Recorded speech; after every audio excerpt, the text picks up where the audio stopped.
Hello everyone, welcome to our YouTube channel RPSC bio academy. हम जो unit discuss कर रहे थे वो थी एनिमल टेक्सोनोमी। और एनिमल टेक्सोनोमी में हमारा जो फाइलम चल रहा था वो था फाइलम प्लैटीहेलमिंथेस। कल हमने फाइलम प्लैटीहेलमिंथेस के बारे में इंट्रोडक्टरी वीडियो देखी थी। हमने देखा था कि प्लैटीहेलमिंथेस कौन होते हैं, जिन्हें हम बोलते हैं फ्लैट वर्म्स। ऐसे वर्म्स जो कि ऐसे कृमि जो कि बिल्कुल ही चपटे हैं। कैसे चपटे हैं? डोर्सो वेंट्रली फ्लैटेड है। उसके बाद हमने इसके अंदर सिमेट्री देखी थी, बायलैटरल सिमेट्री इसको देखा था। ये एसिलोमेट होते हैं। हमने इसका ब्लाइंड सेक बॉडी प्लान के बारे में बात की थी। आज हम इसके रिप्रोडक्शन और इसकी क्लासिफिकेशन को देखेंगे।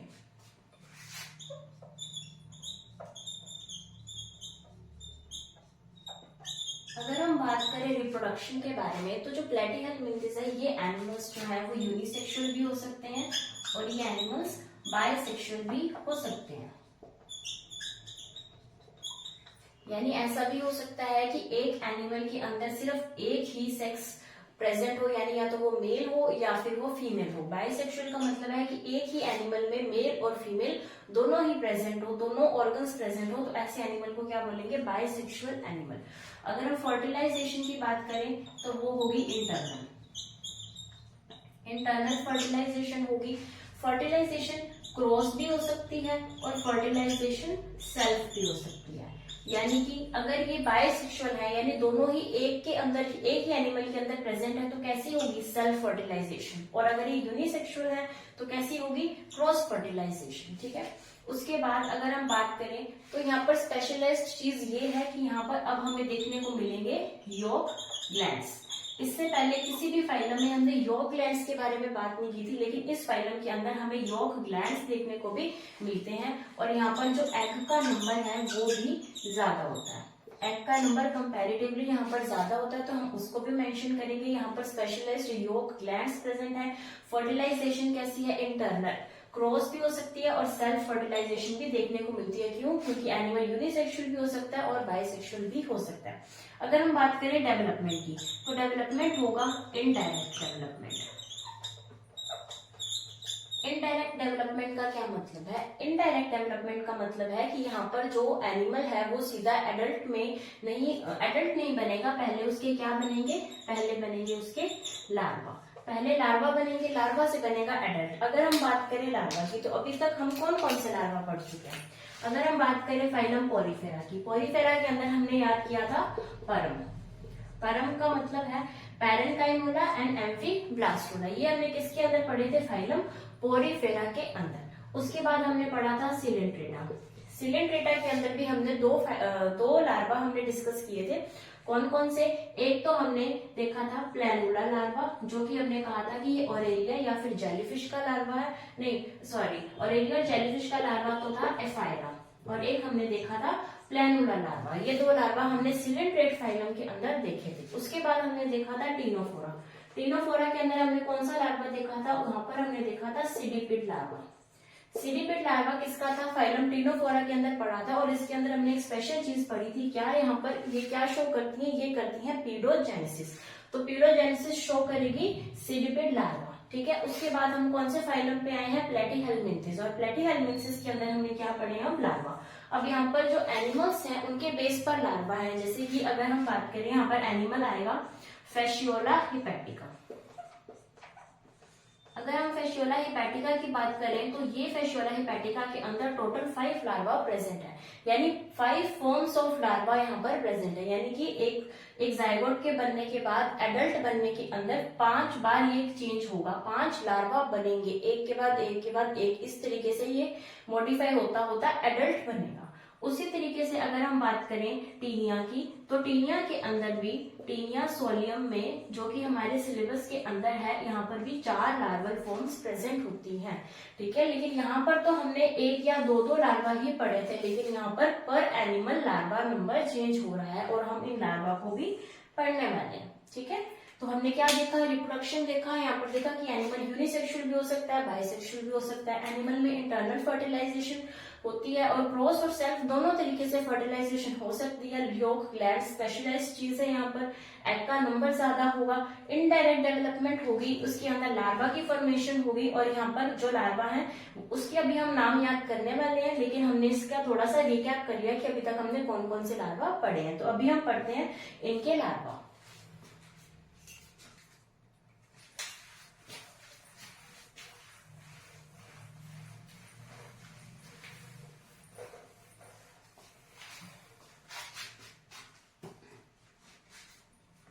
अगर हम बात करें फैसियोला हिपैटिका की,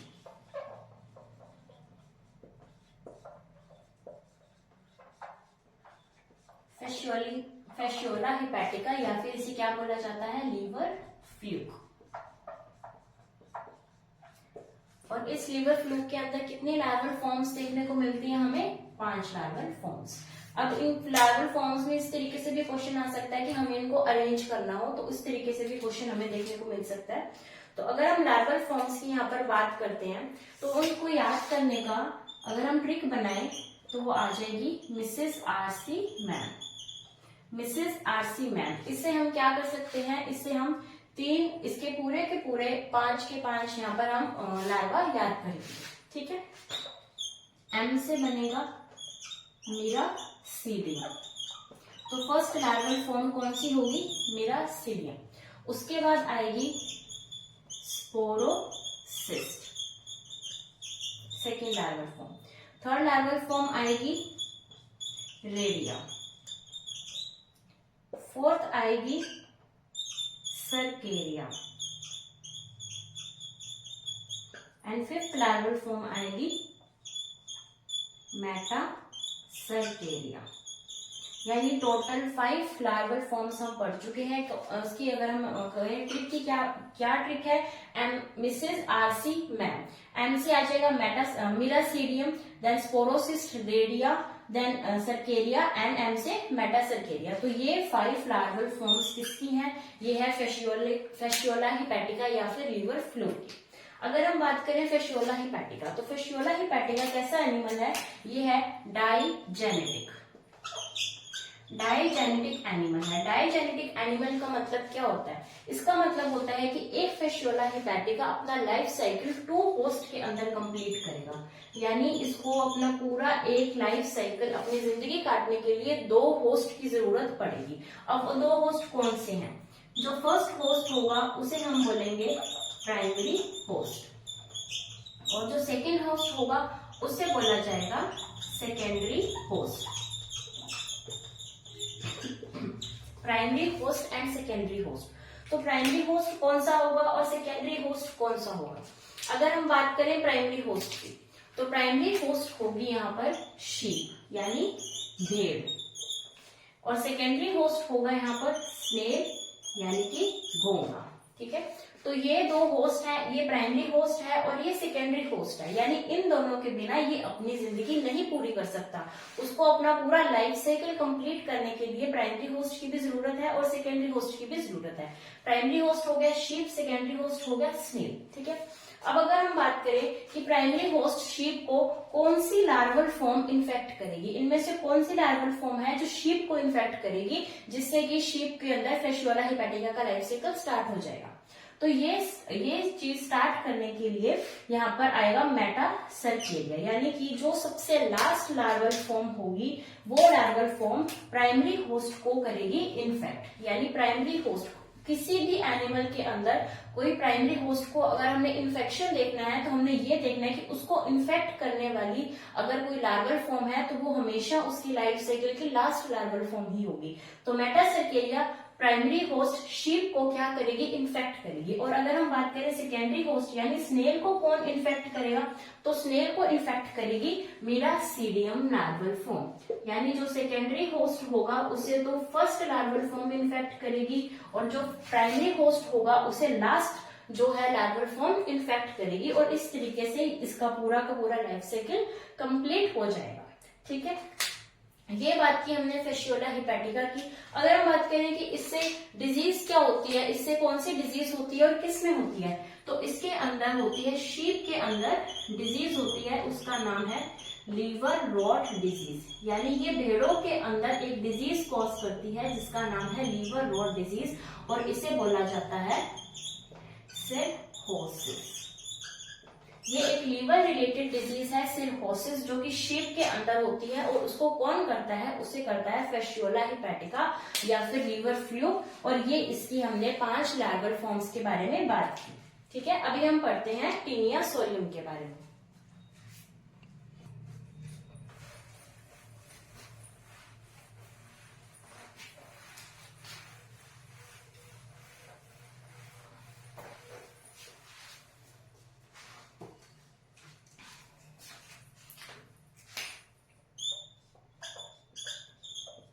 टीनिया सोलियम, ये हमारे सिलेबस में है तो ये हमारे लिए और भी ज्यादा इंपॉर्टेंट हो जाता है। टीनिया सोलियम में टोटल 4 लार्वल फॉर्म्स प्रेजेंट होती हैं। अब इन 4 लार्वल फॉर्म्स को हम कैसे याद करेंगे? इन 4 लार्वल फॉर्म्स को हम याद कर सकते हैं OHBC। OHBC इसको किसी भी तरीके से याद किया जा सकता है। O ये किसी का नाम याद कर सकते हो, ठीक है, OHBC। अब हम इनको कैसे लर्न करेंगे? O means oncosphere, H means hexacanth, B means bladder worm, and S means cysticercus। तो ये 4 लार्वल फॉर्म्स हैं जो टीनिया सोलियम की हैं। अब अगर हम टीनिया सोलियम की बात करें तो टीनिया सोलियम भी डायजेनेटिक होता है।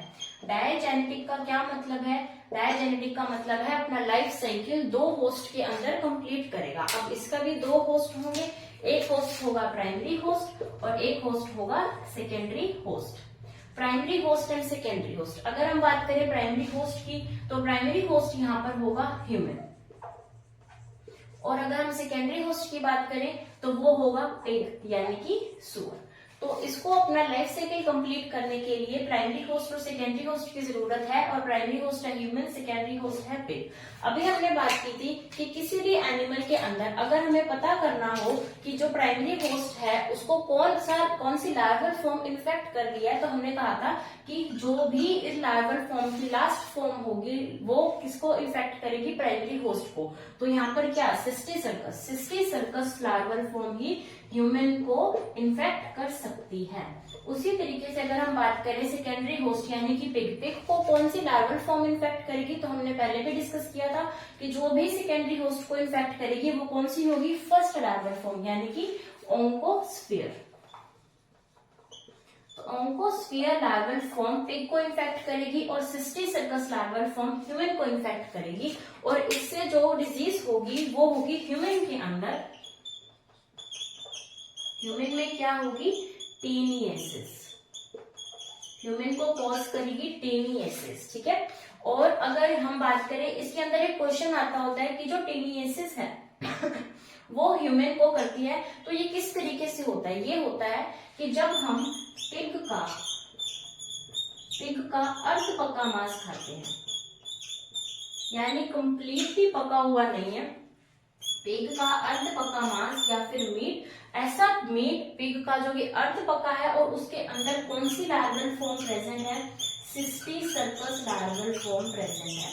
अगर ऐसा पिग का मांस जिसके अंदर सिस्टिसर्कस लार्वल फॉर्म प्रेजेंट है, क्योंकि सिस्टिसर्कस लार्वल फॉर्म ही तो ह्यूमन को इन्फेक्ट कर सकती है, यहाँ पर ऑन्कोस्फियर नहीं करेगी, क्योंकि ऑन्कोस्फियर ने तो पिग को इन्फेक्ट किया था। इस पिग को ऑन्कोस्फियर ने इन्फेक्ट किया था। अब ये लार्वल फॉर्म इस पिग के अंदर ही चेंज होगी, कन्वर्ट होगी, और जब ये सिस्टिसर्कस फॉर्म बन जाएगी और किसी ने इस वाले मीट को खा लिया तो उस ह्यूमन को क्या हो जाएगा? टीनियसिस हो जाएगा। और इस मीट को बोला जाता है मीजली पोर्क। इस मीट को बोला जाता है मीजली पोर्क, ठीक है। तो ये हमने बात की थी टीनिया सोलियम की। उसके 4 लार्वल फॉर्म्स हैं जिसका नाम हमने दिया था OHBC, ओंकोस्फियर, हेक्साकैंथ, ब्लैडर वर्म एंड सिस्टीसर्कस। और ये कैसा है, ये है डाइजेनेटिक। प्राइमरी होस्ट है ह्यूमन, सेकेंडरी होस्ट है पिग। ह्यूमन को करेगा इनफैक्ट सिस्टीसर्कस लार्वा, पिग को करेगा ओंकोस्फियर लार्वा। और हमने बात की मीजली पोर्क के बारे में, ह्यूमन के अंदर ये टीनियसिस करता है। और यहाँ से क्वेश्चन भी आया हुआ है। क्या क्वेश्चन आया हुआ है कि जो हेक्साकैंथ लार्वल फॉर्म है वो किस एनिमल की लार्वल फॉर्म है। और ये क्वेश्चन ग्रेड 1 2011 में आया था। हेक्साकैंथ के बारे में पूछा था कि ये इनमें से कौन सी एनिमल की लार्वल फॉर्म है। ठीक है, अभी हम इससे आगे चलते हैं।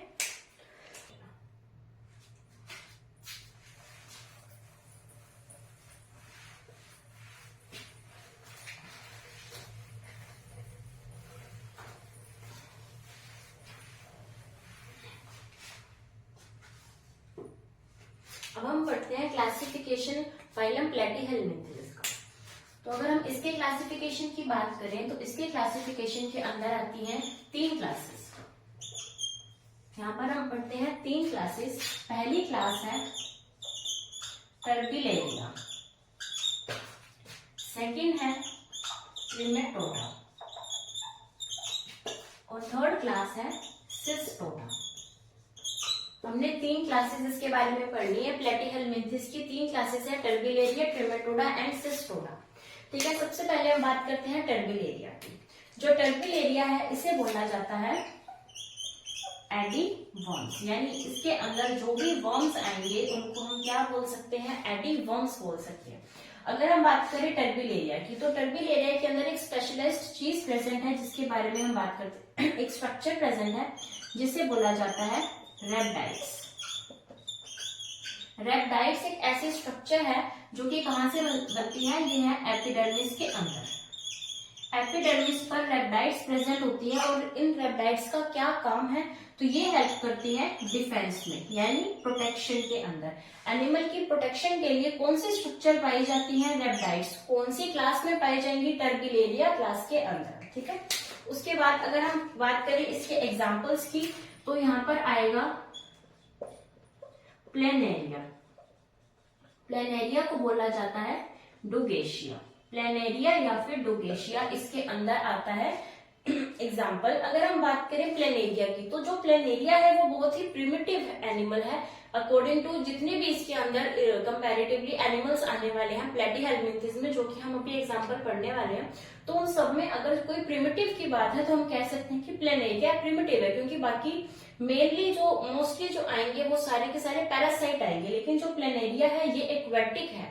ठीक है, इसके अंदर हमने बात की प्लेनेरिया। प्लेनेरिया के अंदर एक और चीज पाई जाती है, वो पाई जाती है अबंडेंट अमाउंट में रीजेनरेशन, यानी रीजेनरेशन की अपार क्षमता।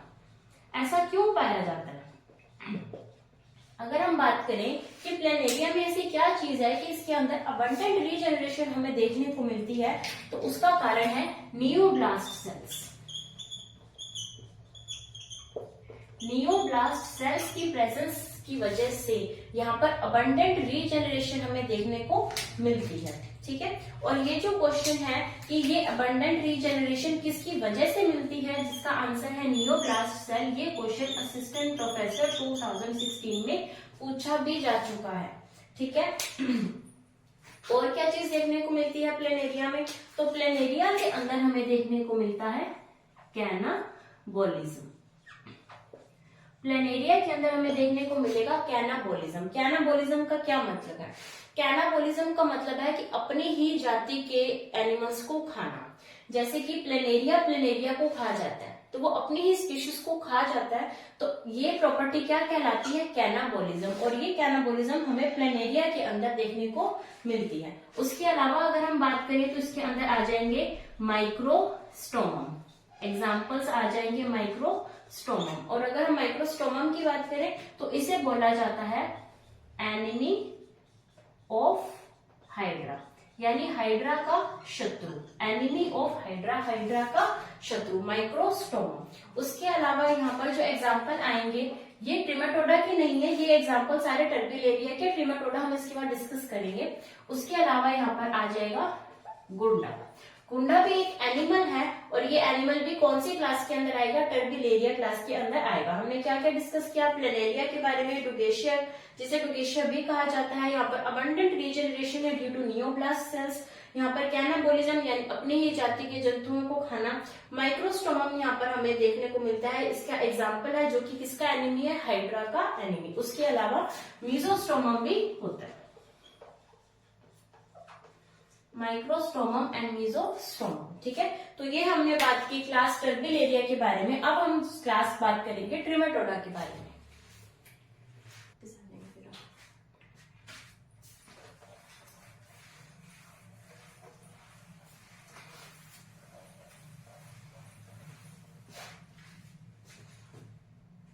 हम बात करेंगे क्लास ट्रिमेटोडा के बारे में। ट्रिमेटोडा क्लास को क्या बोला जाता है, फ्लूक वर्म्स।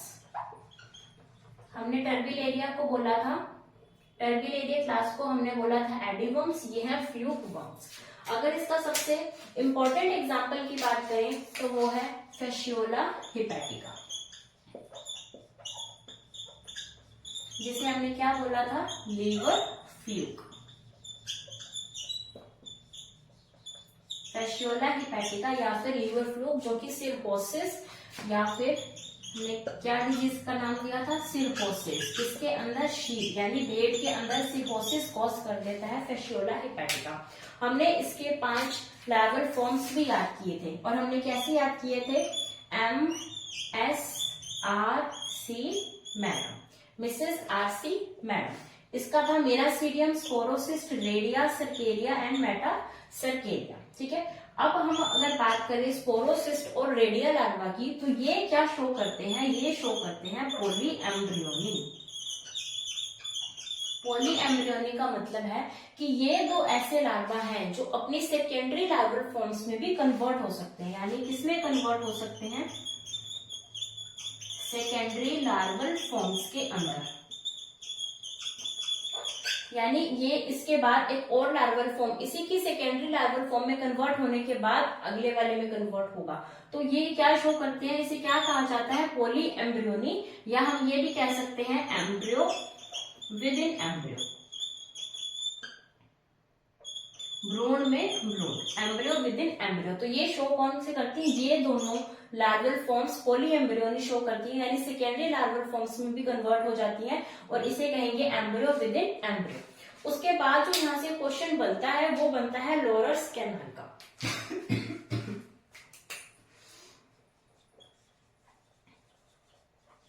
लोरस कैनाल का, लोरस कैनाल एक ऑर्गन है जो कि फैसियोला हिपैटिका के अंदर पाया जाता है। ये कैसा ऑर्गन है, ये एक कोप्युलेटरी ऑर्गन है, यानी मैथुन अंग है, कोप्युलेटरी ऑर्गन है। क्या नाम है, लोरस कैनाल। किसके अंदर पाया जाएगा, फैसियोला हिपैटिका के अंदर। अब ये हमारे लिए इसलिए इंपॉर्टेंट है क्योंकि यहाँ से क्वेश्चन बन चुका है, लोरस कैनाल से क्वेश्चन बन चुका है। असिस्टेंट प्रोफेसर 2016 में भी आ चुका है, प्लस 2020 में भी आ चुका है। ये दोनों एग्जाम में यहीं से क्वेश्चन पूछा गया था। एक बार पूछा गया था कि लोरस कैनाल जो है वो कैसा ऑर्गन है, तो ये कॉप्युलेटरी ऑर्गन है। और सेकंड पूछा गया था कि जो लोरस कैनाल है वो कौन से एनिमल के अंदर पाई जाती है, तो वो पाई जाती है फैसियोला हिपैटिका के अंदर। ठीक है, तो ये हमने सबसे इंपॉर्टेंट एग्जाम्पल देखा किसका, ये देखा हमने ट्रिमेटोडा क्लास का। अब ट्रिमेटोडा क्लास के अंदर और भी एग्जाम्पल्स आएंगे, जिसके अंदर एग्जाम्पल है शिस्टोसोमा मैंसोनी। शिस्टोसोमा मैंसोनी, शिस्टोसोमा मैंसोनी इसे बोला जाता है ब्लड फ्लूक, इसे कहा जाता है ब्लड फ्लूक। और ये क्या कॉज करेगा, ये कॉज करेगा शिस्टोसोमियासिस।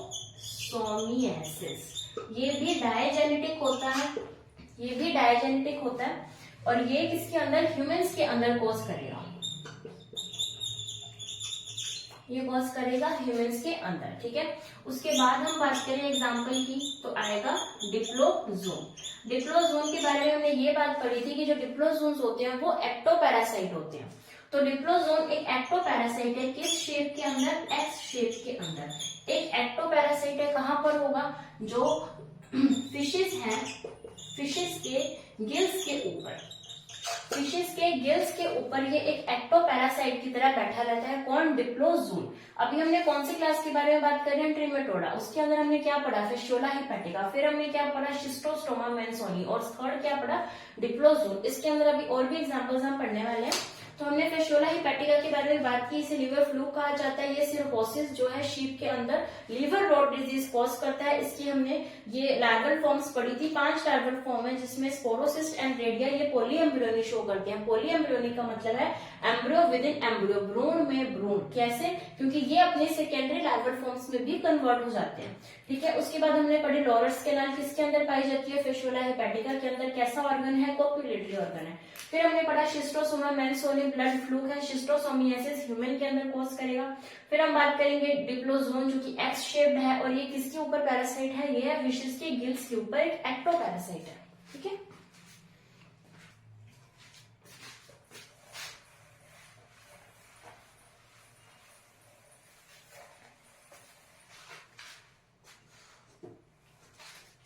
अब इसके अंदर और एग्जांपल पढ़ रहे हैं हम। पैरागोनिमस, ये कैसा है? ये एक लंग फ्लूक है। इसे क्या बोला जाता है? Lung fluke. ओपिस थॉर्किस। ओपिस थॉर्किस एक एंडोपैरासाइट है।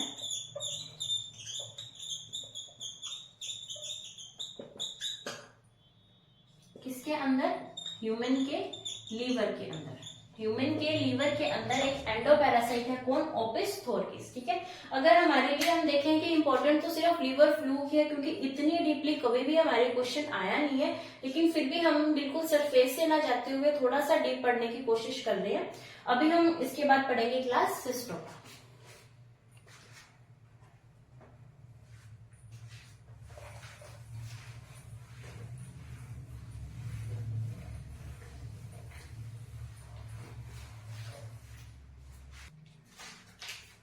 अगर हम इसके एग्जांपल्स की बात करें तो आएगा टीनिया सोलियम, जो कि हमारा टेप वॉर्म है, जिसके बारे में हम बहुत ही अच्छे से पढ़ने वाले हैं क्योंकि ये हमारे सिलेबस में गिवन है।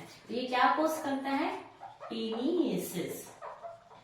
और इसकी कितनी लार्वल फॉर्म्स थी? 4 लार्वल फॉर्म्स थी। उसके अलावा इसके अंदर एग्जाम्पल आएंगे टीनिया सैजिनेटा। टीनिया सैजिनेटा का कॉमन नेम है बीफ टेप वॉर्म।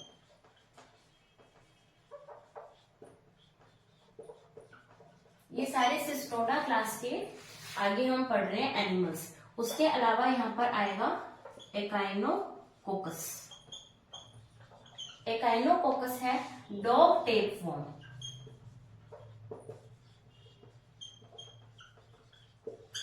ठीक है। हमने पढ़ा टीनिया सोलियम जो कि टीनियसिस कॉज कर रहा है, इसके बारे में तो हम पढ़ने वाले हैं ही अच्छे से। उसके अलावा टीनिया सैजिनेटा जिसे बीफ टेप वॉर्म भी कहा जाता है। उसके अलावा एकाइनोकोकस जिसे डॉग टेप वॉर्म के नाम से भी जाना जाता है।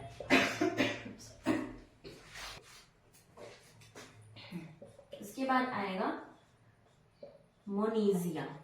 मोनीजिया क्या है? मोनीजिया है एंडोपैरासाइट ऑफ रूमिनेंट्स। रूमिनेंट्स का मतलब है जो जुगाली करने वाले जंतु होते हैं उनके अंदर एंडोपैरासाइट की तरह कौन बैठा है? मोनीजिया बैठा है। ठीक है। उसके बाद इसके अंदर एग्जाम्पल आएगा हाइमेनोलैपिस। हाइमेनोलैपिस, अगर हम बात करें हाइमेनोलैपिस की तो ये ह्यूमन की इंटेस्टाइन के अंदर एक एंडोपैरासाइट है। Endoparasite of human intestine. जो ह्यूमन की आंत होती है, हमारी जो आंत है, उसके अंदर अगर हम एंडोपैरासाइट की बात करें तो कौन बैठा है? हाइमेनोलैपिस। उसके अलावा रेलिटीना।